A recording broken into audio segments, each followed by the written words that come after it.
Les Jamaïques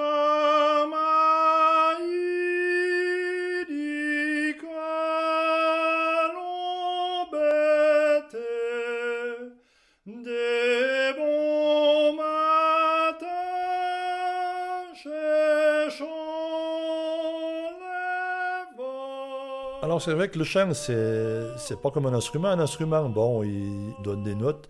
Là, c'est quand même c'est un peu notre cœur qui sort par notre bouche. Alors forcément que ça donne un peu plus de pression par rapport à ça, parce que voilà, ça nous met un petit peu à nu par rapport à nos émotions et à ce qu'on pense dans la tête. Donc la voix traduit un peu notre âme, on dira, c'est un petit peu ça.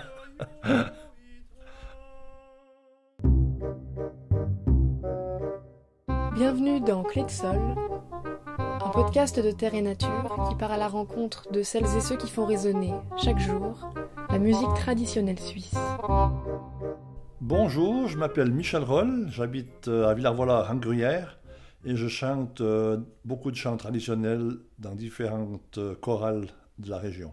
Alors le chant traditionnel, c'est des chants, pour moi spécialement des chants patois de la région ici. Donc chez nous en Gruyère, on a vraiment un immense compositeur qui est l'abbé Beauvais, qui a écrit une multitude de chants ici en Gruyère et sur le canton de Fribourg. Donc on a un immense répertoire de chants traditionnels à chanter. Et c'est pour ça que j'ai été choisi pour la fête des vignerons pour chanter Serrant des Vaches à Vevey. Alors c'est toujours particulier de chanter Serrant des Vaches parce que les gens ont énormément d'attentes, ça leur rappelle plein de souvenirs. C'est lié à la terre, aux paysans, au terroir, au patrimoine. Donc c'est vraiment un chant qui est porteur de beaucoup d'émotions, effectivement.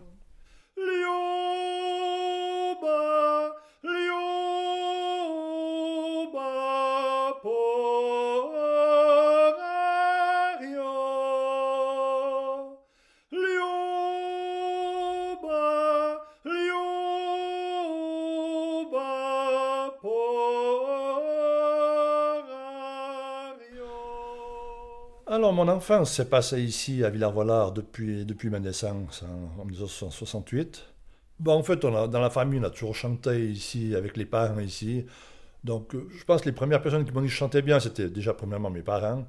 Et puis après, quand on faisait le 1er mai, ben, les gens chez qui on allait, « Ah, mais vous chantez bien, chez les Rolls, vous chantez bien, et tout ça. » Donc finalement, on se laisse croire qu'on chante pas trop mal, quoi. Et puis, on se prend en jeu, et puis finalement, on suit le parcours normal d'un choriste, et puis on arrive à faire quelque chose, mais oui. En fait, moi, j'ai fait le parcours scolaire traditionnel avec l'école primaire et l'école secondaire. Puis après, je me suis engagé comme apprenti électricien à la ville de Bulle, dans laquelle je travaille encore aujourd'hui depuis 37 ans.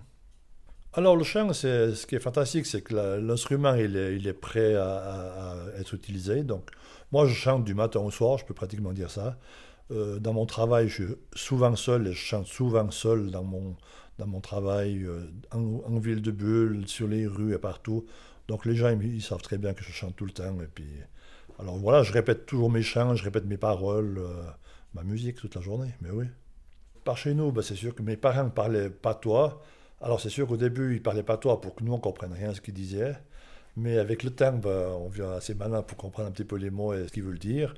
Et puis, justement, le fait de chanter beaucoup de chants patois dans les chœurs mixtes et dans les chœurs d'hommes, eh ben, on apprend une multitude de vocabulaire qu'autrement on aurait du mal d'apprendre parce qu'il y a des mots souvent particuliers qui sont chantés uniquement dans des chansons et pas dans une conversation de tous les jours. Donc, non, chanter, ça m'a énormément apporté pour apprendre à parler le patois.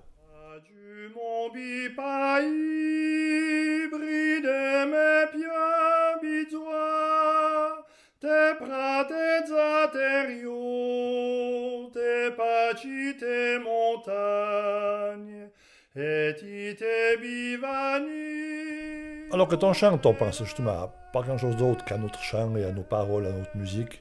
On se laisse un petit peu emporter par tout ça et puis ça permet de voir la vie du bon côté et de rester bien optimiste, quoi. C'est une bonne façon de se vider la tête de tous les problèmes qu'on a de tous les jours.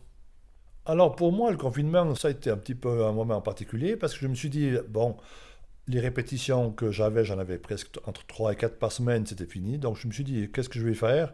Je vais enregistrer des petites vidéos de chant. Et puis là, ça fait maintenant plus d'une cinquantaine de vidéos que j'ai fait et puis que je diffuse via Facebook ou par YouTube. C'est vraiment pour que les gens aient du plaisir et ça leur donne un peu une lumière au bout du tunnel. Ils se disent, bah tiens, voilà, ça leur évoque des souvenirs. Et puis ça, c'est vraiment fantastique. Ça, c'est vraiment le but que je voulais en tout cas. Alors dans mes hobbies, moi j'aime bien m'occuper de mon jardin. C'est vrai que c'est depuis que ma maman est décédée que j'ai dû reprendre un peu tout son petit attirail de fleurs et de légumes, tout ça. Si j'avais du temps, je passerais tout mon temps dans le jardin ou dans les fleurs, mais malheureusement, il faut quand même faire autre chose pour gagner sa vie. Mais j'adore tous les soirs aller au jardin, m'occuper de mes fleurs. En chantant. Alors bien sûr que je fais toujours ce travail-là en chantant, ça, c'est sûr, ça n'arrête jamais.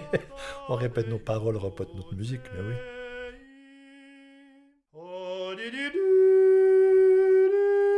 yalla, de vanille, bon Dieu, chat bientôt pris.